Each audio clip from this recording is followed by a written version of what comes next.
And I think voice notes are a really clever thing too, because I think about when I was planning my wedding and I was also working a very traditional hours office job. I didn't have the time or the freedom to get on calls outside of my lunch hour, but it would have been super easy to walk out to the parking lot for 5 minutes and leave someone a short voice note saying, yes, we're having a wedding on these dates. It's this number of guests. We're really interested in booking with you. I'm Becca Poutney, wedding business marketing expert, speaker, and blogger, and you're listening to the Wedding Pros Who Are Ready to Grow podcast. I'm here to share with you actionable tips, strategies, and real life examples to help you take your wedding business to the next level.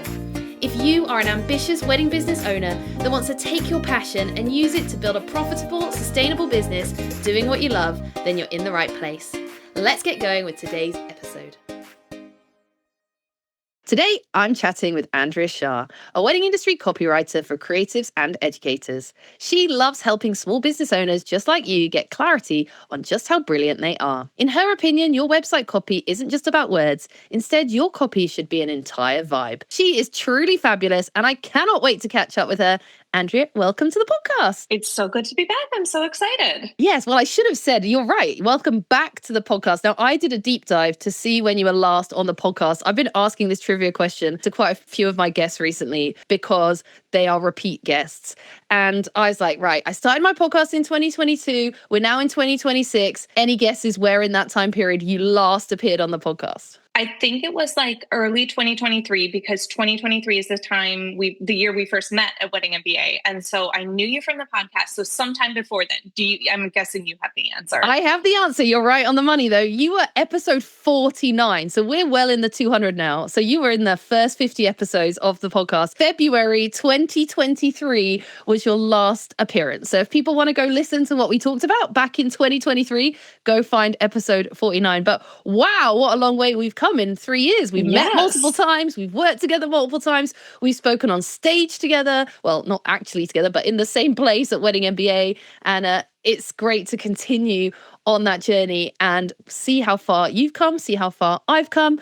And it's always fun to have returning guests. So if anyone didn't hear that episode back in 2023 or hasn't seen you around in my community, just give a quick recap for people about who you are and what you do and how you ended up in the industry. So I am a website copywriter, mostly for wedding pros and educators within the wedding industry. And so I write websites that are search optimized, but also have your personality and give your work some context so that people know what they're getting into when they book you and they're really excited to do it. And like any good copywriter, I totally backed into the industry and did not graduate college thinking I would do this.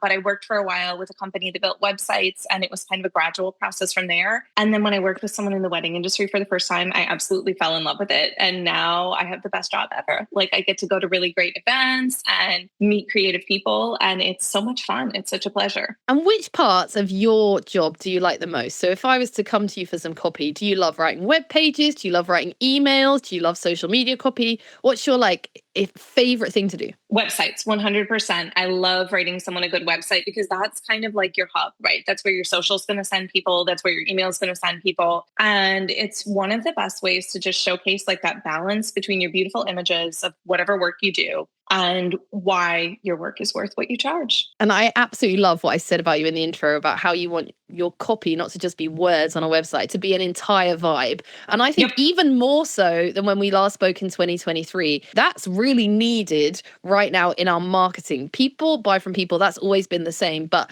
there is definitely this shift away from everything being vanilla and perfect and people wanting to see the real person. I mean, even just in my world, when I'm doing stuff, I'm always trying to bring what I call my Becca vibe to the front and center, and people know what I'm like. They know who I am based on all of that good stuff. So do you agree? Do you think being your own vibe is becoming increasingly important? Oh yeah, 100%. If you look around on Instagram too, you can see a shift away from the polished posts and carousels to real photos of yourselves and a little bit of, I don't want to say vulnerability, but just a little bit of behind the scenes content and that sort of thing. People want to know who they're working with, and especially for their wedding, when they're going to be interacting with you a bunch, is maybe on a day where, there's a lot of emotional highs, maybe some emotional lows.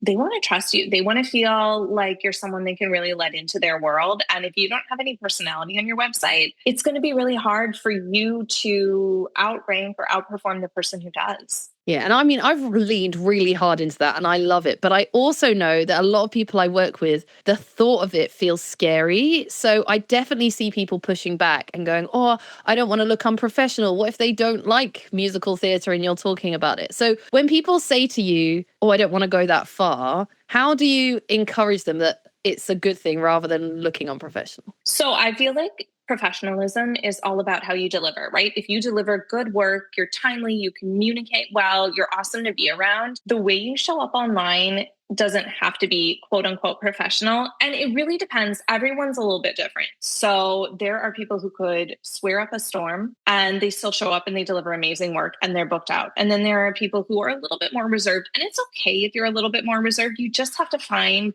those points of connection with your people. So like you mentioned musical theater. If someone's super into musical theater, it doesn't mean all your ideal clients are going to like it, but it gives some people a point where they're like, oh yeah, I love that too. Let's talk about it. And it's also just memorable, right? You're going to be like, that's the wedding planner who likes musical theater. It's just a little hook that gets in their brain because they have so many tabs open. They are looking at so many websites and so many Instagram profiles that you've got to give them something to remember. Yes, so true. Okay, so the industry has shifted a huge amount in the last even 3 years since we last spoke in the world of copy, in the world of websites, but just generally, the industry has shifted a huge amount. I wondered what you're seeing on the ground, whether there's any things that you're seeing that clients used to do that aren't so important anymore, or if there's more emphasis on certain parts of their website. What industry shifts can you see in your job day to day? I see people screaming for pricing on websites. They are desperate to see pricing on websites, even at the higher end of the budget range. I see people, if they can't find your pricing, they will go to Reddit and they will ask around and they'll be like, hey, how much does this person cost? And they could be a photographer that costs $25,000, but people still want to know before they inquire. The vibe I get from people is I'm busy. I have a job. I have a social life. I have a lot going on. I do not want to send 100 emails just to get the pricing of everybody I might be interested in inquiring with. So that's a huge thing. Whereas I feel like back in the day when I got married, it was way more normal for a vendor to say, oh, I'll give you custom pricing. And you're like, ooh, custom pricing, that feels fancy. And you'd wait for it. Now people are used to having everything at their fingertips. Another really interesting thing, and I know you're all up on this too, is that they're searching for vendors in ChatGPT. Still nowhere near as much as Google, but people are using ChatGPT to look for vendors, and we need to be preparing for that. Yeah, and pricing is important in that. We recently had an AI expert on the podcast, and they were talking about actually, not only is it helpful for your couples to have price transparency, AI search is looking for it on your website because so often they put the information into tables, and if it's not there, they can't find it, you're just not going to show up. And so, yeah, I think that's really interesting. And I think the thing is, all of us feel in some ways busier. Like it's a noisy environment right now. So our couples feel busier. And I also see the suppliers feel busier and they're trying to do all of the things. So why is it key to get copy and their website and their vibe on their website so important? Because often I think it probably goes to the bottom of people's lists. Because once you get people to your website, whether it's through search or you gave them your business card or they found your Instagram profile, your website is what closes the deal and gets them to inquire with you. It's what takes them from intrigued to an inquiry in your inbox. And you need to just show up and tell them why you're worth what you charge and what they're going to get out of it, and really make it easy on them. If you can make it easy on them to know what they're going to get, understand the decision they're making, they're going to be more likely to get on that call or show up at that meeting or even just request information from you about how they can move forward with booking you. They just don't want to spend the time looking at 50 people to get 10 possible vendors. They really want to have the information right there. And your copy is what nudges them in that direction. So true. Okay, I want to revisit the pricing page for a moment because I'm guessing if you've done copy for websites, you've done copy for people's pricing page. And I think, well, with every area of the website, but particularly on the pricing page as well, it's really hard to get that balance between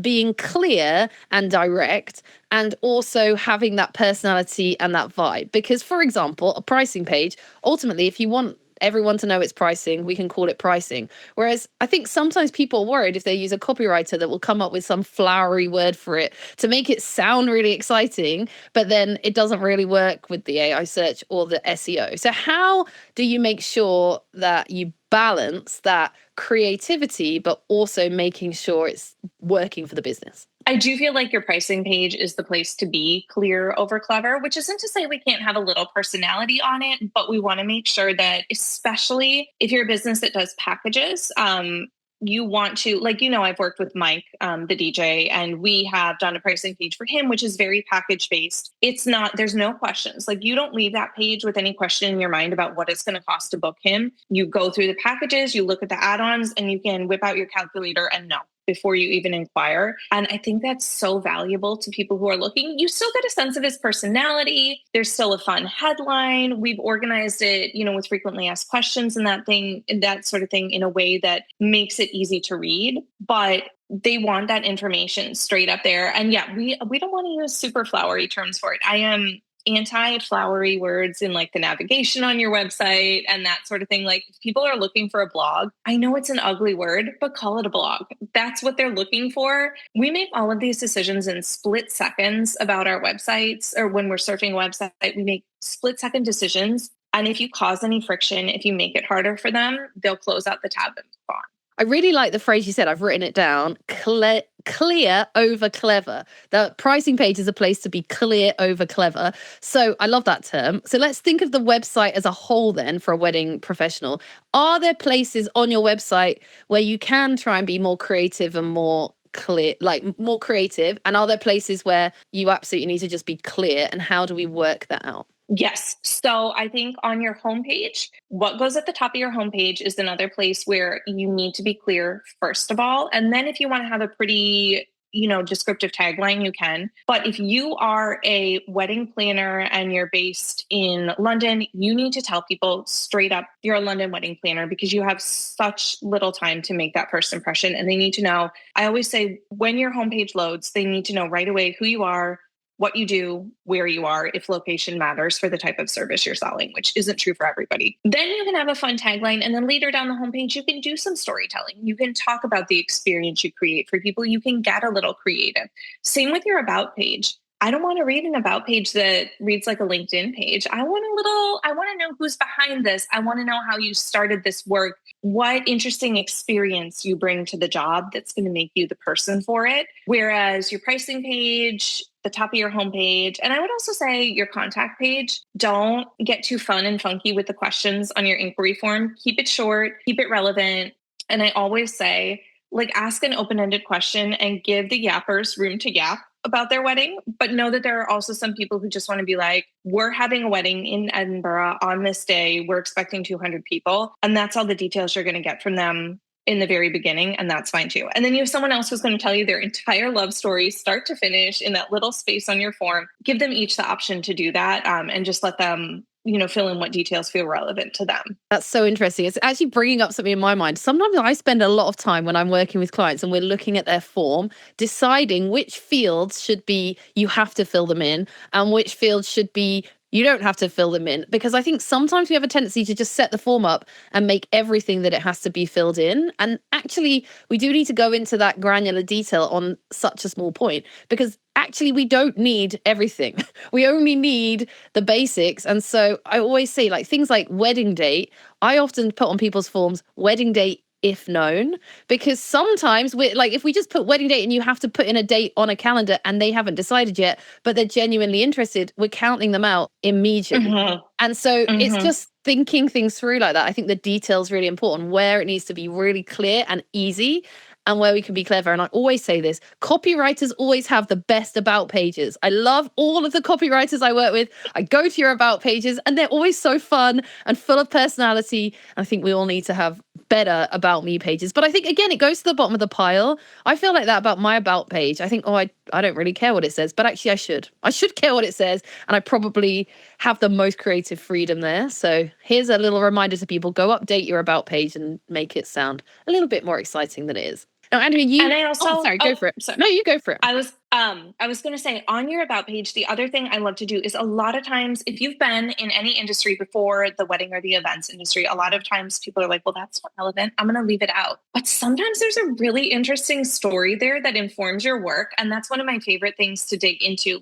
I just wrote about page copy for an elopement photographer who was a massage therapist. And you'd think, oh, the two aren't related, but they totally are, because it taught her how to read the room, pick up on someone's energy, make people feel comfortable. And now those skills are transferable to her new job. So, and I know you also didn't start in the wedding industry, right? So you and I are kind of on the same page there. We have a story to tell, because sometimes your experience outside the industry is what really makes you expert. It makes you interesting. And I don't want people to overlook that story. It can be really powerful. 100%. And you need to shout it from the rooftop sometimes, because it's interesting. Often I talk to people on the podcast and I go quite far back in their stories, and always there's something interesting to learn before they got into the wedding industry. And it is a really important piece. I've spoken to people who've worked on Disney cruises. I've spoken to people who've been professional dancers. I've spoken to people that have, worked in a really high powered job in London and then decided they wanted to quit it all. I've had people own other businesses, and actually it makes perfect sense. And my own background is in television and radio production. I talk about that a lot. And I saw something actually that wound me up a little bit, I'll be honest, on the Instagram the other day, where I saw someone say, we shouldn't listen to any educators that didn't do at least 10 years in the wedding industry, something like that. And I was like, well, why not?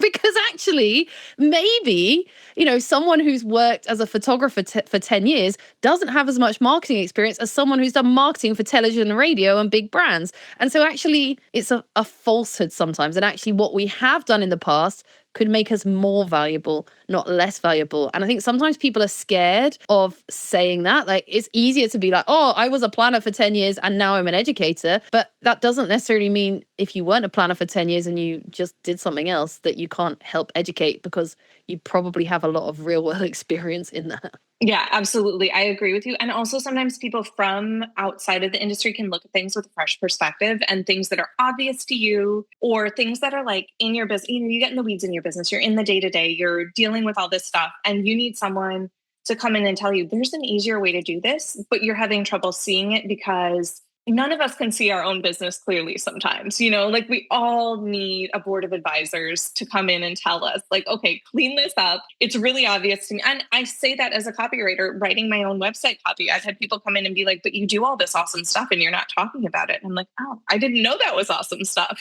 So we all need third-party people, whether it's someone like you to advise on marketing, whether it's a copywriter, whether it's just like a friend to be like, hey, you're excellent at this. Make sure you talk about it more. Yeah, 100%. I totally agree with you. Now, you work with lots of great clients, and I always think it's interesting because when I'm talking to someone like a copywriter, often the people you're working with are people that are pretty successful. That's why they feel like they can invest in a copywriter, right? And so you're working with some of the most successful pros in the industry.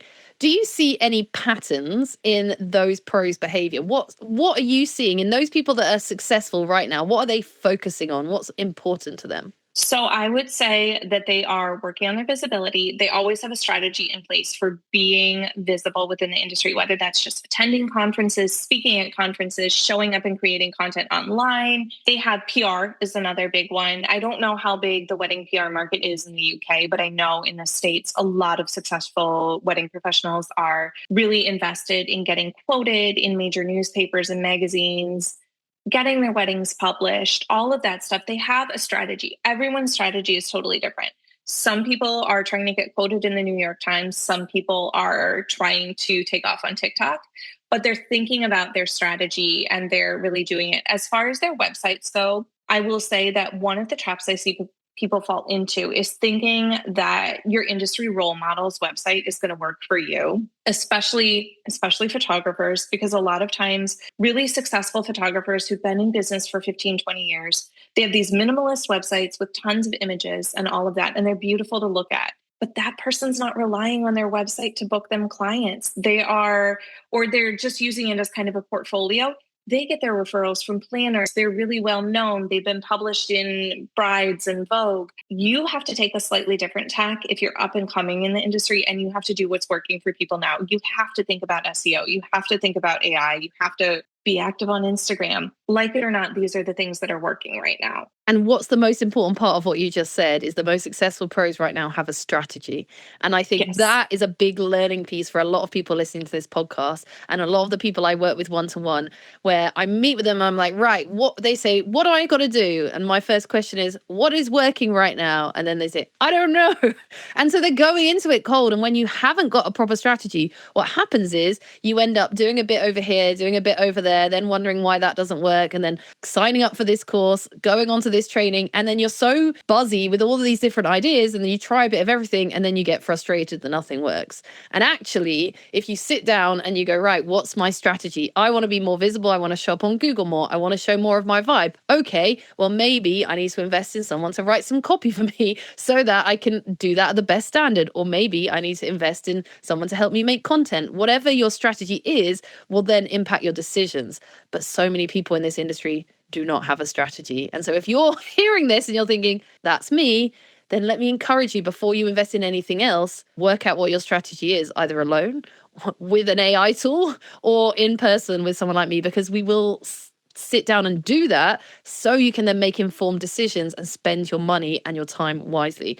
Right, rant over. I feel like I've ranted a lot today, Andrea. I'm sorry. I'm in a ranting kind of mood. Okay. I absolutely agree with you on that one. And I would also say that when you pick a strategy, understand how long it's going to take to work before you invest your time and your energy and your money. And then don't panic if you don't get instant results. Like I'm like that. I'll post on Instagram and then I'm like, well, I don't have 5 new clients. Instagram's not working after I made 1 post a month. It's like, obviously not.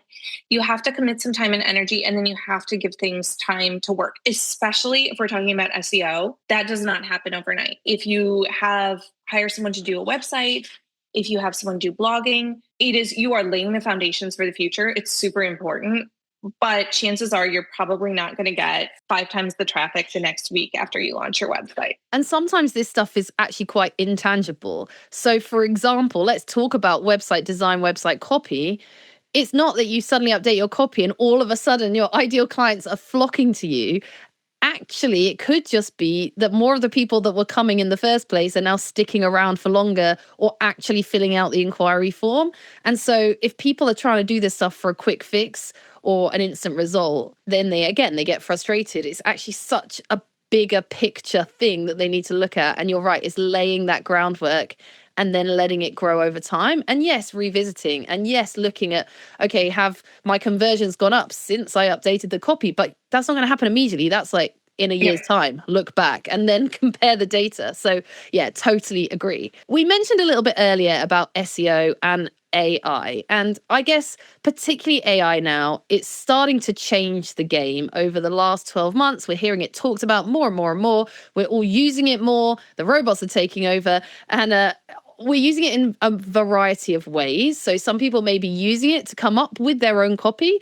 Other people are using it to search for their vendors, so therefore you want to show up in the search. There's lots of different use cases for AI.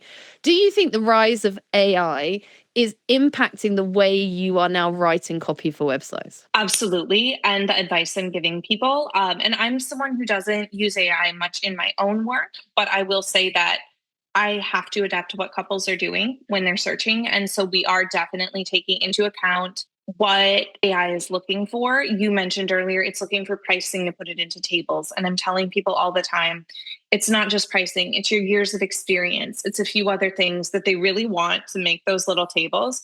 And I'm sometimes even giving outside of the box advice, like, hey, if you have a profile on the Knot, you need to keep it updated, not because you want leads to come through there. I mean, great if you do, if that's part of your strategy, but whether or not you're spending time and money on the Knot, ChatGPT is looking at it to try and pull information for your business. So we do have to take into account changes in strategy. That being said, the thing is, people will see you in search and then they will click over to your website. So you still want to have that personable copy. You still want to have clear descriptors. Chances are someone's not going to see you come up, especially if you're a more expensive vendor, in a ChatGPT search and be like, great, booked. I'm not even looking at their website. Like, that's not what happens. It's all a funnel. It's a process. And you still want them to go to a website that feels like you. Yeah. But if we don't show up, then the chance of us then coming to our website is lower. So it's always that Yes. balance, isn't it? And again, it's not a quick fix, right? You can't just suddenly do something on your website and suddenly AI is telling everyone that you're the best person in the whole world. It's the little things, it's the foundations. Mhm. Are you doing anything with any of your clients around adding FAQs to the bottom of pages? Because I know at one point that was something that was being talked about a lot as something that AI liked. Yep, absolutely. Either occasionally we'll do an FAQ page separate if we have a ton of questions. That's common for my elopement photographer clients, but for most clients, it's a section on your services page or individual service pages with questions 100%. And I was recommending that even before AI because for SEO, it's also really good. It's a great way to fit in more keywords. And you have your close readers and your skimmers. And I am a skimmer. I like to go through a page quickly. I like to read the headlines, see the price, but I love to read a frequently asked questions section. And I think a lot of quick readers are like that we will tab, and find that frequently asked questions section and go through it. So it's really important to have on there for a number of different readers and buyer types too. Do you know something I've been doing recently with AI, which is incredibly lazy? But if I see a page and it's got a lot of information, sometimes I'm just copying and pasting it into AI and going, can you just summarize this for me in 2 sentences? Which is terrible. But it's because I'm thinking, I haven't got time to read all this. I just want to know the key information. So you're right. Like we want everything and we want it quick and we need it to be easy to digest because we're in busy lives. So yeah, it's interesting to see that. Okay, on the other side then, so maybe there's wedding pros who are listening to this who are using AI themselves to write copy. Maybe they're trying to write their captions with it. Maybe they're trying to write their websites with it. I don't know what they're using it for.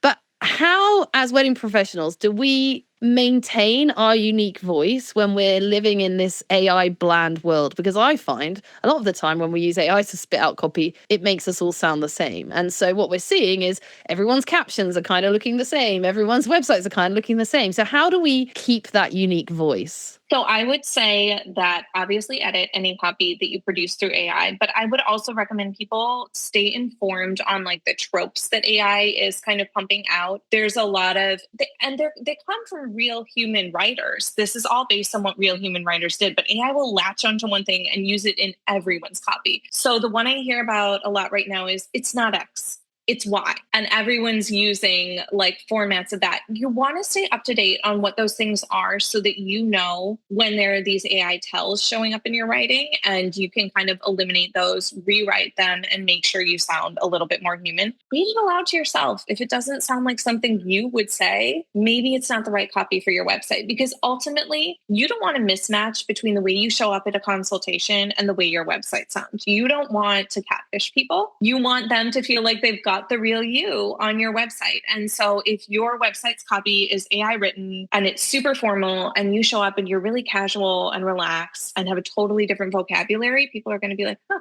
that's a little weird. So yeah, you want to make sure it's a match for how you sound. Reading it aloud is one of the best tricks in the book. Yeah, because then when you read it, you think that definitely doesn't sound like something I would say. Right. You cringe and you're like, oh, and it's like, okay, well, if you're cringing, that you shouldn't be including that. And presumably we should really be doing that even if we're getting a copywriter to write our work for us. So if you were to write a page on my website, even though you're not AI, I should still be doing that to go, oh, actually, I wouldn't say it like that. I would say it like this. Can we tweak it slightly? So it's not just about handing it over and giving it to someone else in any capacity. We still got to be part of the process. Yes, 100%. And I feel like there's sometimes this idea that like you should do a questionnaire and a call with copywriter and they're going to spit out copy that sounds exactly like you 100% and you're never going to need to edit it. It's usually more collaborative than that because you'll realize in the process that, oh, she wrote that. That's not actually how I would say it. I'd say it a little bit differently. And you bounce that back to me. And I'm like, great, thanks for telling me. We'll rewrite it from there. Yeah, really interesting. Okay, let's talk mistakes. One of the favorite things I love to talk about is mistakes we're seeing people making. So when you look out at the industry as a whole and you see people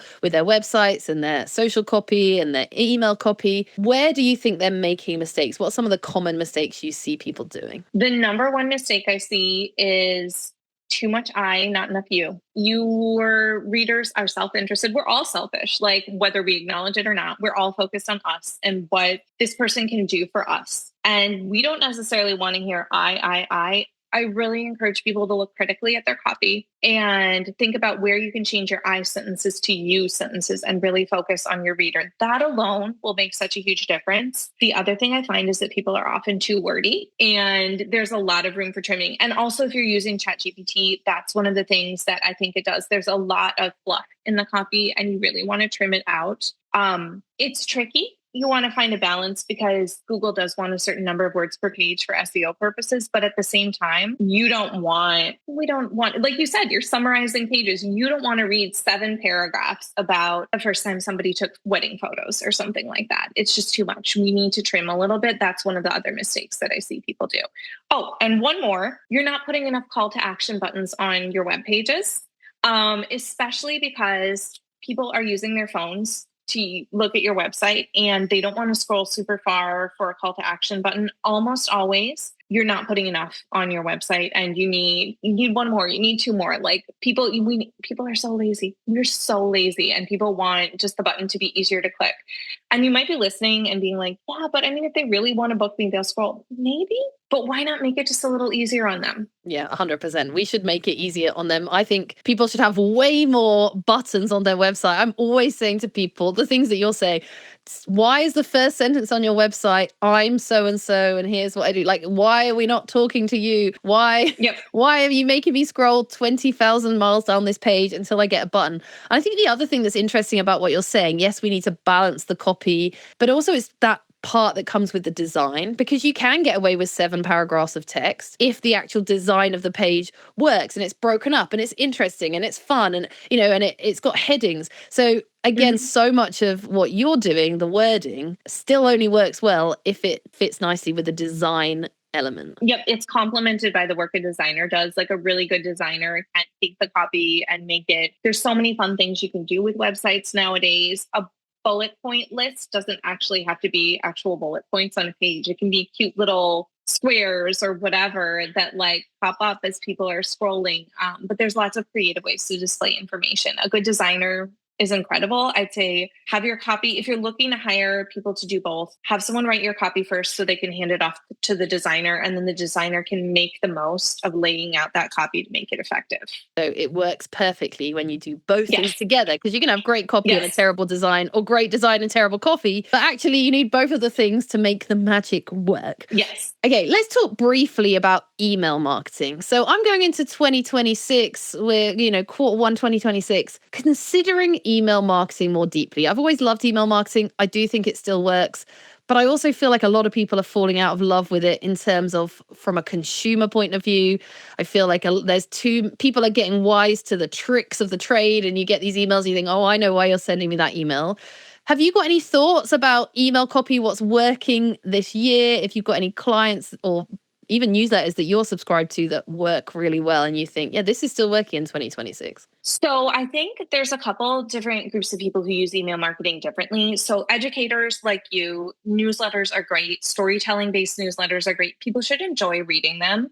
They should be just, fun with a story that kind of pivots into explaining something or maybe selling something depending on the goal of your email. And I think that's really beneficial. For wedding pros, it doesn't always work as well because your sales cycle isn't that long. You have a couple months to get people to hire you. And if they don't, it's because, they're not going to come back. They're getting married. So I feel like what people can be doing is sending a couple emails if inquiries don't book a call or a consultation or something right away. I'm also seeing a lot of people trying text messaging for that purpose too. There's a lot of push towards trying texting inquiries just to set up a more casual conversation. And I don't know what that looks like in the UK as much, whether people are open to receiving text messages or going via WhatsApp channels. But in the States, a lot of wedding vendors are trying that now. Yeah, so here in the UK, the text messaging itself, not so much. WhatsApp is definitely a bigger channel here. And I've definitely been encouraging people to use it as a source of contact. So having a button on their website page where someone can directly inquire via WhatsApp and then have that back and forth conversation. But I also say if they have left their phone number, that is kind of maybe not a first resort, but if you're 2 or 3 down and you're not sure if they've even got your email or if they're even reading emails, a quick WhatsApp message isn't a bad thing. But again, there's lots of warnings with that. I'm suggesting people use a business WhatsApp rather than integrating it with your personal WhatsApp. Like, Yes. keep it separate, 100%. have boundaries, all of the stuff that comes with that. But yes, I wouldn't say that we're first to jump to a text, definitely not a text or even a WhatsApp.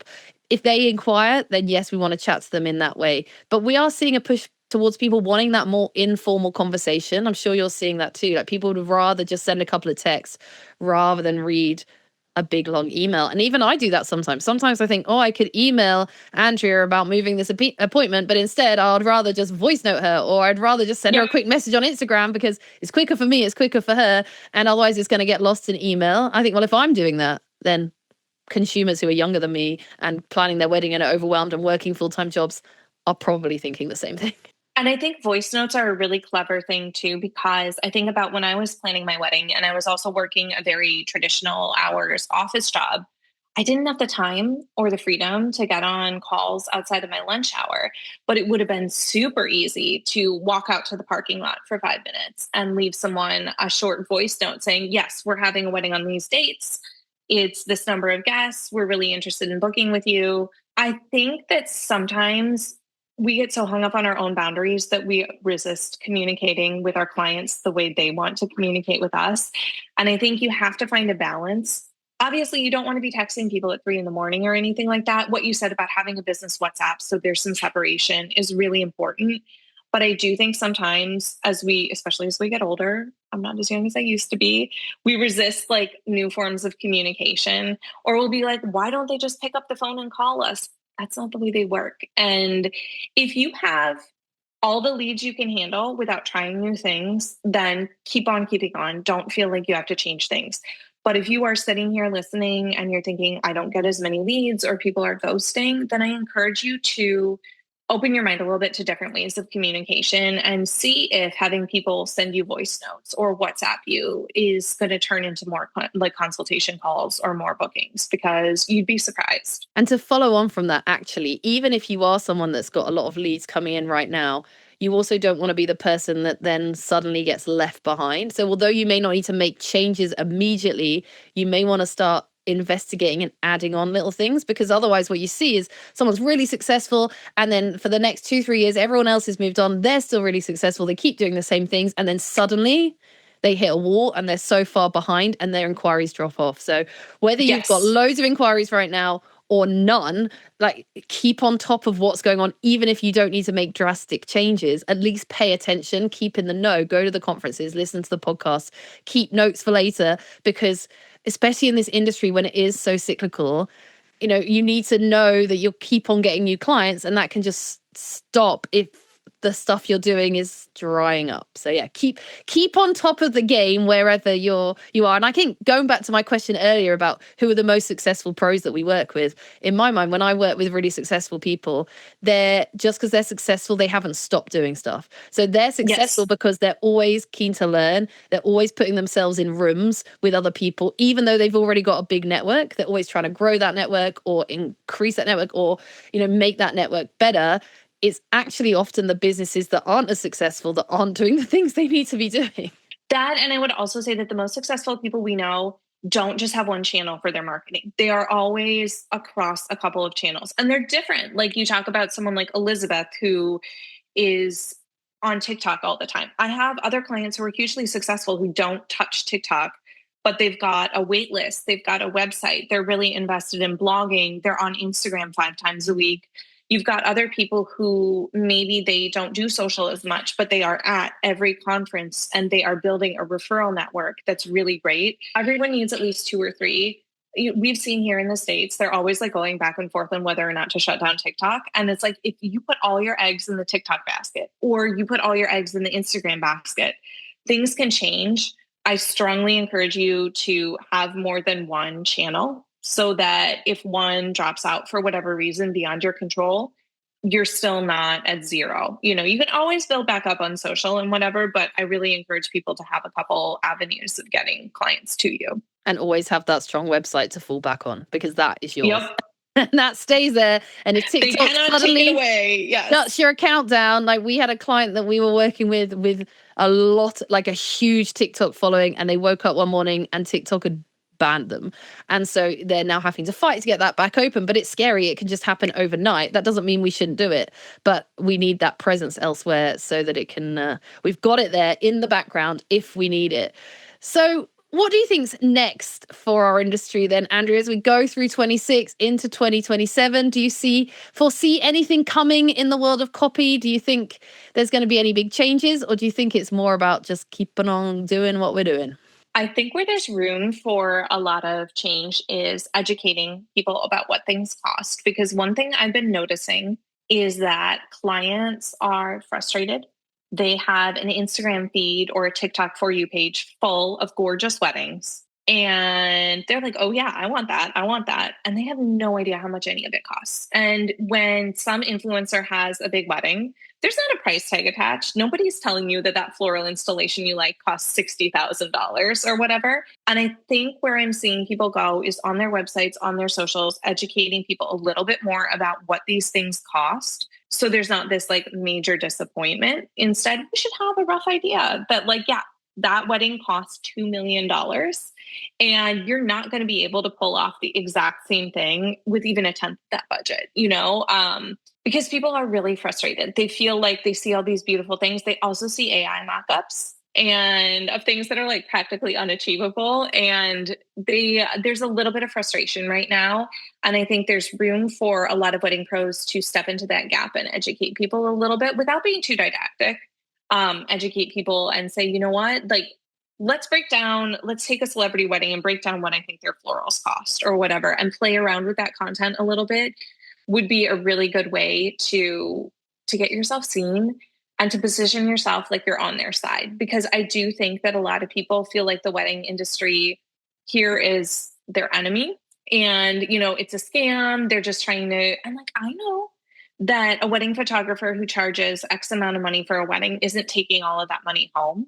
And when you divide that take home pay over so many hours of editing and marketing and photographing, it doesn't actually, they're not making $300 an hour like clients often think, but they don't know that. And so I think there's a lot of room for people to step in and educate. Yeah, there's some great content ideas in there, even with your own works. If you're a cake maker or florist, like you could pull up on TikTok, particularly this would do well, like a picture of one of your own cakes, even from Instagram, and do a little green screen and be like, want to know how much this cake costs? I'm going to tell you.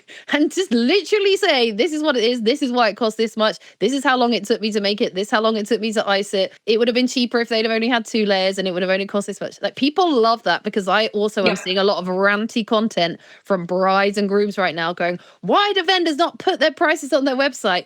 It's definitely out there. So if you can be the antidote to it, I love it. Andrea, this has been a great conversation as always. Now I'm going to end the podcast like I always do, asking you this question. What's one thing you personally wish you'd known sooner in your own business? Set aside time for your marketing. Don't just say you're going to do it. Set aside a time block in your week. Make it fun too. Don't treat yourself to your favorite coffee or light a candle, your favorite snack, whatever. Make a little ritual out of it. Little treats are great here, and make it something you look forward to, but set aside time every week, because it's so easy, especially when your business is going well and you have enough inquiries, to be like, I don't need to market. I've got client work. I've got all this stuff to do. I've got weddings to plan. I've got photos to edit. I've got cakes to bake. And it falls to the wayside. And then you can come up with a really big dry spell because you just haven't been putting in the effort. So make a little ritual out of it, whether it's 15 minutes a day or 2 hours a week or one day every 2 weeks. Set aside that time, block it off on your calendar, and make it more of a priority than anything else. You have to treat your business like it's client work in order to prioritize it. We all fall into that trap. I am not saying I have never done that, but I think it's a really good idea. I'm learning to do that myself. It's an ongoing process. I'm all about the treats. I quite often say that to my clients as well. If they've got a piece of work and they're like, I don't want to do that, I say to them, right, well, put in a time in your diary for half a day next week, go to the coffee shop that you like, order the piece of cake you like and the coffee you like, and then do it, because you'll look forward to doing it because you know you're going to do it alongside something nice. I gamify that in my own life. I hate doing the grocery shopping. If I don't want to do the grocery shopping, sometimes I say to myself, Becca, if you do that grocery shopping today, you can treat yourself for a drive-through coffee coffee on the way back to your desk to say, well done you for doing the grocery shopping. So gamify the task you don't like, treat yourself. Like if it works and it gets it done, just do it. I'm all for it, Andrea. It's been great. If people want to find out more about you, about your copy services, about just life in general in the world of Andrea, where are the best places for them to find you? You can find me on my website, which is andreashaw.com. And then I'm also on both Instagram and Threads all the time as Andrea Shaw Copy. Oh, Threads. I haven't heard anyone mention Threads for a long time. Are you still enjoying it over there? Yeah, there's a lot of, you know what, Threads is a great place if you want to hang out and get insights from real couples about what they're thinking about wedding planning. They will put it all out there and it's really informative for wedding vendors. So I spend a lot of time kind of researching, peeking, lurking, listening, all of that good stuff.